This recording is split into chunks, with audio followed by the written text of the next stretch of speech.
સ્વાગત છે। આજે મેં લઈ આવ્યા છે દાહોદમાંથી હૃદયદ્રાવક અને કમકમાટી ભર્યા બ્રેકિંગ સમાચાર। આજનો તારીખ 28 જાન્યુઆરી 2026 ના રોજ બપોરના સમયે દાહોદ રેલવે સ્ટેશનના પ્લેટફોર્મ નંબર 3 પર એક દુઃખદ અકસ્માત સર્જાયો છે। Bandra Jhansi express train number 2219 માં મુસાફરી કરી રહેલા એક યુવકે નાસ્તો લેવા માટે પ્લેટફોર્મ પર ઉતર્યા। નાસ્તો લીધા બાદ ટ્રેન ઉપડી જતા તેમણે દોડીને ચાલુ ટ્રેનમાં ચડવાનો પ્રયાસ કર્યો। દુર્ભાગ્યવશ ટ્રેનના પગથિયા પરથી તેમનો પગ લપસી ગયો અને તેઓ પાટા અને પ્લેટફોર્મ વચ્ચેની જગ્યામાં પટકાઈ ગયા। ટ્રેનના પૈડા તેમના મોઢાના ભાગે ફરી વળતા ઘટના જ સ્થળે તેમનું અત્યંત દર્દનાક મોત નીપજ્યું।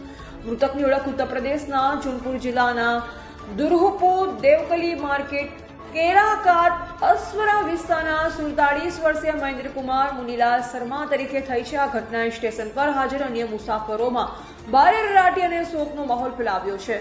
આવી ઉતાવળી ભૂલ એક સેકન્ડમાં જીવલેણ સાબિત થઈ શકે છે, જે આ ઘટના સ્પષ્ટપણે દર્શાવે છે।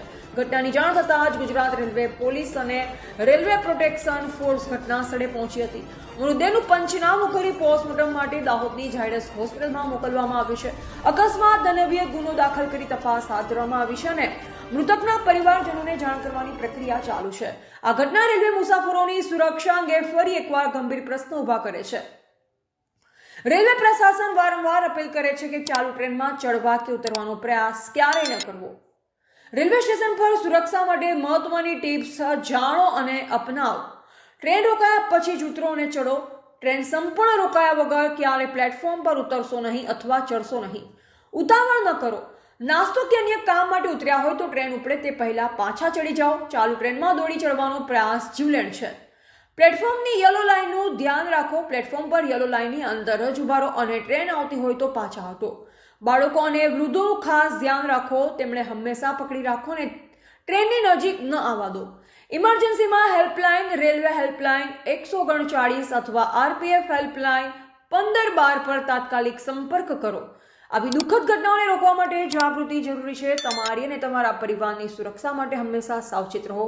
દર્શક મિત્રો, આ મહત્વના અને સમયસરના સમાચાર માટે ટીટીવી ન્યૂઝને સબસ્ક્રાઇબ કરો, વિડીયોને લાઇક કરો, કમેન્ટમાં તમારા વિચાર જરૂરથી જણાવો અને શેર કરો। તમારી સુરક્ષા અમારી પ્રાથમિકતા છે। ધન્યવાદ।